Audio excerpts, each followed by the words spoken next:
Le bloc patrimonial, c'était des choix politiques. Pauline Marois avait promis de le maintenir gelé en plein débat des chefs. Le futur ministre des Finances, Marceau, avait promis de le geler également. Puis aujourd'hui, on le dégèle. Bien là, il faut tenir les gens au courant. Quand les gens vont voir leur compte, c'est là qu'ils vont s'apercevoir réellement. Là, il ne faut pas oublier qu'il s'agit d'un service essentiel, l'électricité. Alors, c'est pour ça qu'il y a un véritable détournement de mission.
Groupes sociaux en colère contre vos mesures austères.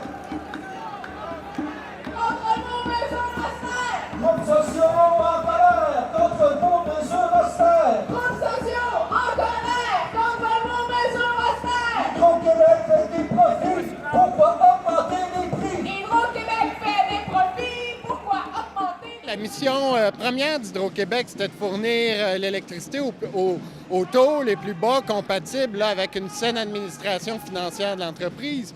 Aujourd'hui, on utilise les tarifs d'électricité à toutes les sauces.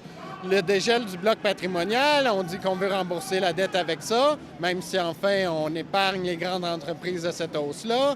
Ensuite, les tarifs d'hydro servent à payer toutes sortes de subventions, de politiques industrielles, de subventions aux entreprises, que ce soit des papetières, des alumineries, etc.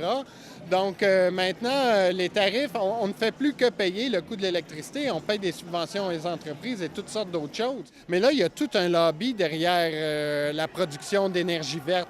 On a des compagnies comme Enbridge, TransCanada, qui sont par ailleurs, qui transportent du pétrole par pipeline, qui sont eux-mêmes des promoteurs de production d'énergie éolienne. Donc là, on se rend compte que derrière le label vert, il y a tout un gros lobby industriel qui pousse en fait pour que le gouvernement procède à de nouveaux achats. Quand on entend la première ministre dire que les surplus d'énergie, c'est une bonne chose pour le Québec. Excusez-moi, les surplus d'énergie coûtent 500 millions par année. Nous, on estime à l'Union des consommateurs que d'ici 2025, ça va avoir coûté plus de 5 milliards. C'est peut-être le plus gros éléphant blanc de l'histoire du Québec. Une papetière, disons Kruger, obtient un contrat du gouvernement là, pour qu'elle puisse vendre son électricité à Hydro, faire un paquet de profits. Donc là, c'est présenté comme une bonne nouvelle économique, mais on oublie que c'est toute la population qui va payer pour ça. Je vous dirais de cesser de tarifer un service essentiel comme l'électricité, puis de procéder à des mesures fiscales plus progressives, comme l'impôt sur le revenu des particuliers ou des sociétés.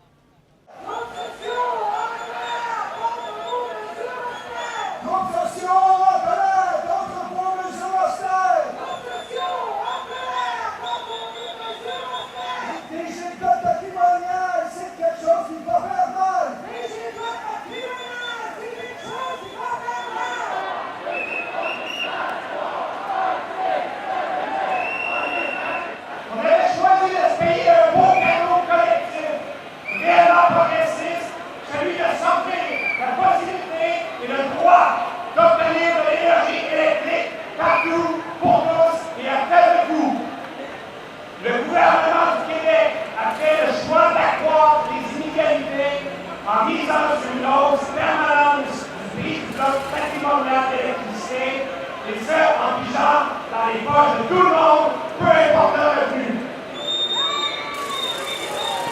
Les hausses prévues la prochaine année seront les plus hautes depuis 20 ans, et elles sont totalement injustifiées. En nous forçant à financer les projets des éoliennes, les mini-centrales, des entreprises privées, à même nos factures d'électricité pour produire de l'électricité dont on n'a même pas besoin. Le gouvernement offre un cadeau du ciel aux entreprises privées. Le Québec va maintenir le cap de la solidarité. Continuons à nous faire entendre, peu importe qui est le capitaine à la tête du gouvernement. Merci.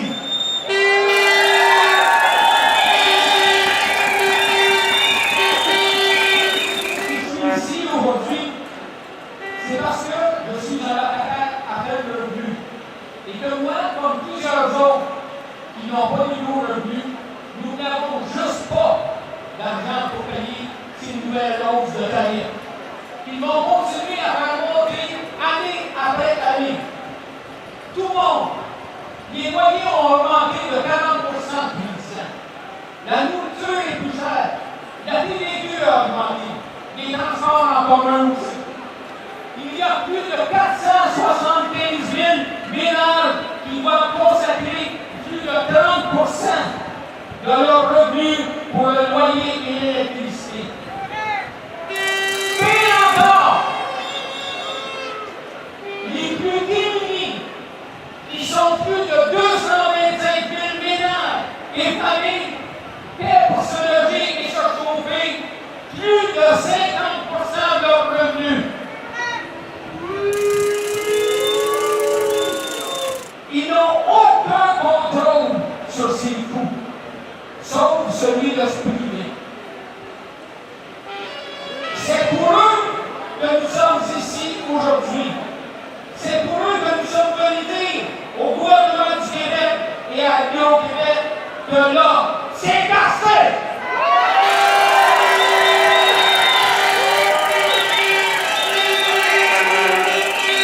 Hydro-Québec fait des profits, pourquoi augmenter les prix? Hydro-Québec fait des profits, pourquoi augmenter les prix?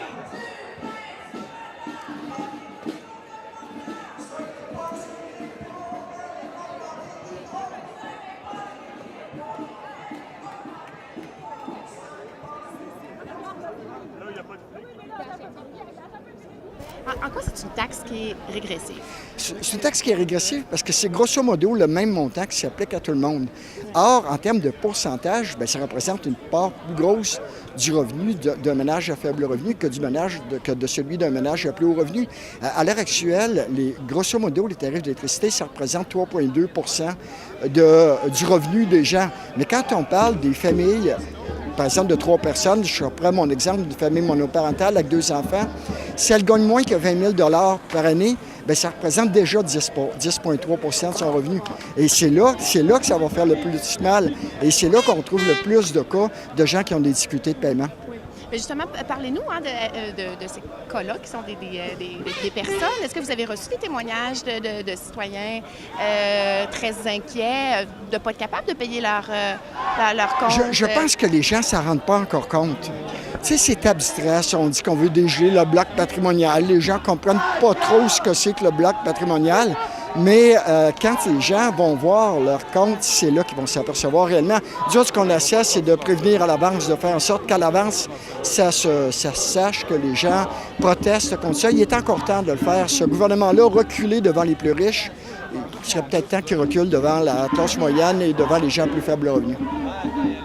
Et c'est en fait, ça fait partie, il y a beaucoup de mesures d'austérité Oui. également qui touchent tout le monde. Hein, c'est ça. Le rapport de protecteur citoyen cette semaine a été très clair là-dessus. Oui. Parce que aussi, c'est une autre croyance. On essaie de nous dire que couper des services publics, ça n'a pas d'effet sur les services directs.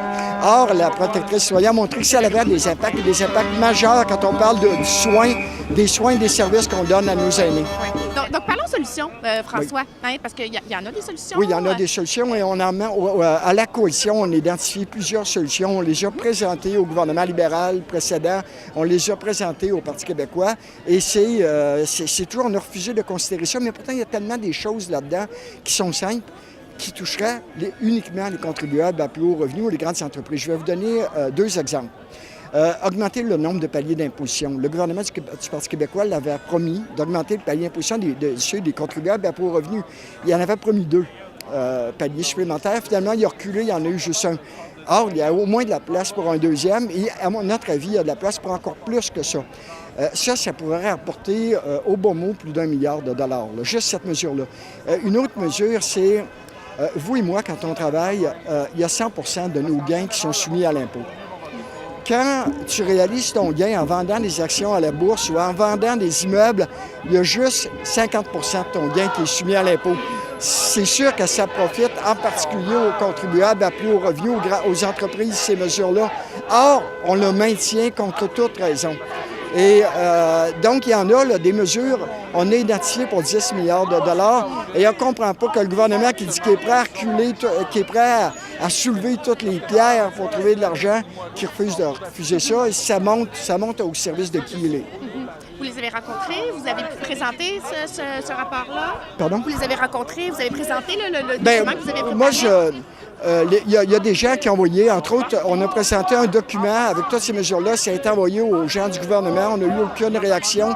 Quand il y a des consultations prébudgétaires, il y a plusieurs organismes qui reprennent ces demandes-là, qui les expliquent, mais c'est jamais écouté. C'est jamais écouté. On refuse ce type de mesures-là et on nous dit que la seule solution, c'est couper d'un service, couper d'un programme sociaux et d'augmenter les tarifs. Et comment, si on veut prendre connaissance de ce rapport-là, où on va? Bien, il y a un site de la Coalition opposée à la tarification et privatisation des services publics. Le document est là au grand complet. Excellent. Bonne fin de manif. Merci.